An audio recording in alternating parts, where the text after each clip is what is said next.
답이 없는 건가요? 팔자주름, 모든 한국인들의 고민입니다. 팔자주름 펴는 방법 두 가지로 나눌게요.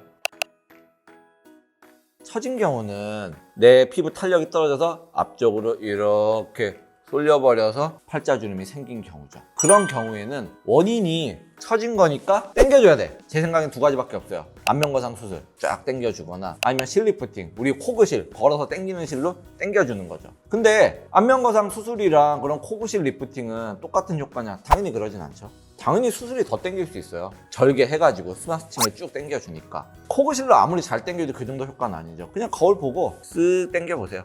너무 많이 당기지 말고 이 정도만 쓱 당겨봐서 그 효과가 내가 팔자주름이 잘 펴진 것 같다. 그러면 그분들은 코그실 받아도 돼요.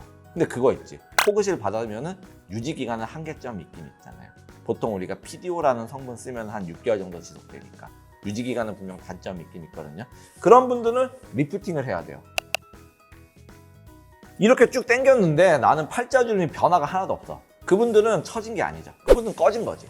볼륨이 없어져서 생긴 게 원인이었다는 얘기예요. 그럼 볼륨 채우는 방법은 첫 번째 귀적수술, 두 번째 지방이식, 세 번째 필러, 네 번째는 요즘 콜라겐 스티뮬레이터도 많이 하죠. 각각 장단점들이 다 있죠.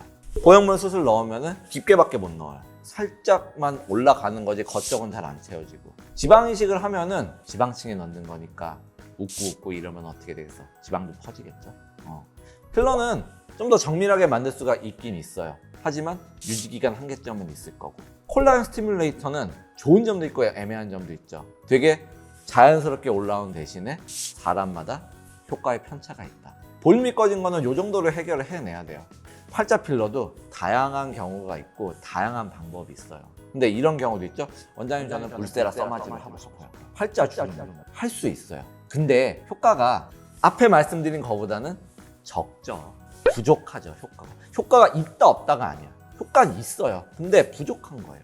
그 정도 보여진 효과는 아니니까. 근데 그거 나는 절대 뭐 넣고 이런 거 싫은 분들은 내가 효과가 이 정도임을 감수하고 그 시술을 받는 거죠. 그러면 나는 이런 결과니까 이걸 해야겠다 이렇게 생각하고 하면 되니까. 특히 그런 게 좀 더 좋은 효과들을 보는 경우들이 있어요.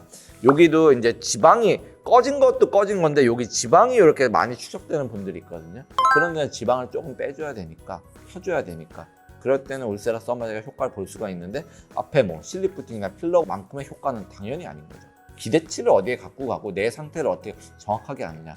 팔자주름만 해도 할 수 있는 건 너무 많아요. 그 자기한테 맞는 시술법들을 잘 찾아야 돼요. 왜냐? 팔자주름만 좋아져도 우리 젊어 보이니까. 저는 사실 이게 성향 차이인데 동시에 하는 것도 좋고요. 두 가지가 동시에 있으면은 꺼진 걸 먼저 채우고 그 다음에 당기는 걸 더 좋아해요.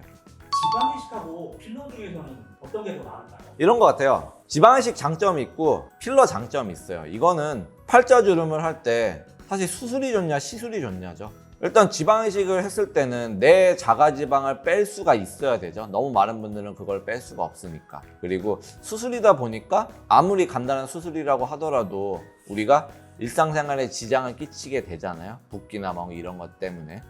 물론 필러도 붓기나 멍이 있을 수 있지만 수술 정도는 사실은 아니잖아요. 평균치로 놓고 봤을 때. 지방이식 했을 때 장점은 내 지방이 잘 생착이 되고 이러면은 사실 영구적인 효과를 좀 볼 수도 있긴 있겠죠.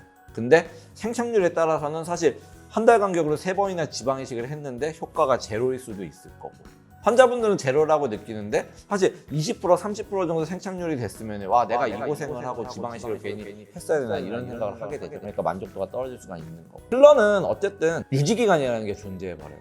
그건 어쩔 수가 없는 거잖아요. 그런 이제 리스크가 있는 거고. 근데 모양을 또 정밀하게 만드느냐 이런 데서는 관점 차이가 좀 있을 수는 있어요. 지방이식 할 때는 어쨌든 지방층에 넣어야 되는 거니까 지방을 딴 데다 넣으면은 껄끄러워지잖아요. 그러면 거기는 지방층만 넣을 수가 있는 건데, 필러는 사실은 이 제품마다 물성들이 워낙 다르니까 얘네들을 조절을 할 수가 있게 되거든요. 깊이도 조절해가지고 뼈 위에도 넣을 수도 있고 지방층에도 넣을 수도 있고 진피층에도 넣을 수도 있고, 그게 이제 좀 장단점이 저는 너무 다른 것 같아요. 이거는 기호의 문제예요. 어느 게 더 좋다 이렇게 생각하지 않아요. 오늘 또 팔자 필러 얘기 드렸습니다. 이상 필러 마스터 김태형이었습니다. 감사합니다.